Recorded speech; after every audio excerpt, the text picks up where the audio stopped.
श्री स्वामी समर्थांच्या लीला. आप्पा पाटलाची गोष्ट. अक्कलकोटापासून 7 कोसावर मोगलाई केसी गाव म्हणून गाव आहे. त्या गावचा आप्पा पाटील म्हणून स्वामींचा भक्त होता. स्वामी महाराज केसी गावात वारंवार जात असत. एक वेळ महाराज त्या गावी जाऊन मारुतीच्या देवालयात उतरले. हे कळताच आप्पा पाटलास आनंद होऊन त्याने महाराजांच्या सर्व सेवेकऱ्यास उत्तम प्रकारचा सिदा देऊन प्रयोजन करविले. आप्पा पाटील हा एकनिष्ठपणे प्रभूंची सेवा करीत असे. समर्थ आल्याची बातमी ऐकून नळदुर्गाहून असिस्टंट कलेक्टर श्रीच्या दर्शनास आले. त्यांच्याबरोबर फौजदार हाही होता. तालुकादाराने दर्शन घेऊन प्रार्थना केली की महाराज आपण आमच्या गावी चलावे. महाराजांनी उत्तर दिले, लहान घोडा घेऊन ये म्हणजे येऊ. याचा अर्थ असा वाटतो की तुझा असलेला अहंकार कमी झाल्यास येऊ असा असावा. परंतु तालुकादारास हा अर्थ कसाचा कळतो? त्याचा घोडा लहानच होता. तो महाराजास बसण्यास देऊन आपण दुसऱ्या घोड्यावर बसावे असा त्याने भेद केला. मग फौजदारास म्हणाला, दुसरा घोडा गावातून पकडून घेऊन ये. तो फौजदार गावात गेला व आप्पा पाटलाची घोडी 300 रुपयाची फौजदाराने धरली आणि कोगीर घालून नेऊ लागला. पाटील व त्याची घरची माणसे महाराजांजवळ होती. फक्त एक म्हातारीच घरी होती. तिने फौजदारास विनंती केली की पाटील घरी नाही, तो आल्यावर त्यास विचारून घोडी न्यावी. फौजदार थोडाच म्हातारीचे ऐकणार. जबरदस्तीने त्याने घोडी घेऊन गेला. म्हातारीने देवळात जाऊन आप्पास हकीकत सांगितली.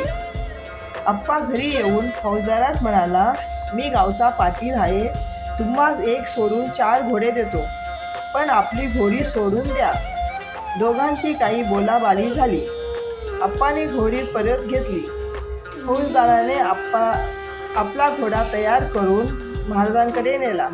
महाराज म्हणाले, आम्ही येत नाही, तूच बैस. तालुकादार हे निर्मुष्ट होऊन परत गावी जाण्यास निघाले.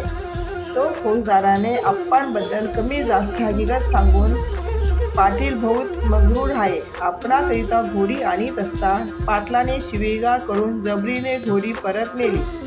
हे ऐकून तालुकादाराला खूप राग आला. तो आप्पा पाटलांवर खूप रागवला.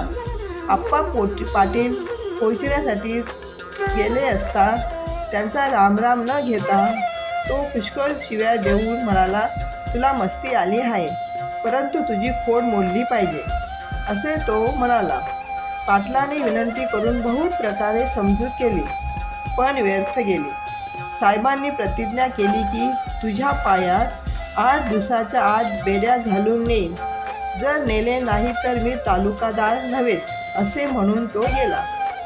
मग पाटलाने रडत महाराजांजवळ येऊन हात जोडून प्रार्थना केली की महाराज, सद्गुरूची भेट झाल्यावर तित्राप शमन होते असे साधू म्हणतात आणि मजवर तर असा प्रसंग आला आहे, यातून पार पाडणारे श्रीचरण समर्थ आहेत असे आप्पा पाटील म्हणाले.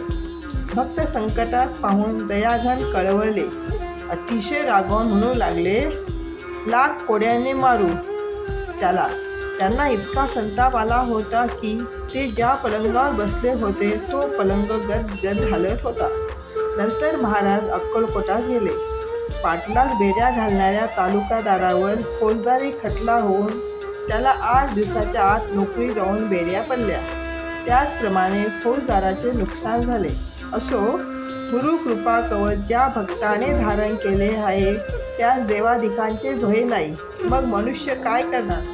पुढे तो आप्पा पाटील श्रीचा निसीम भक्त बनला. श्री स्वामी समर्थ.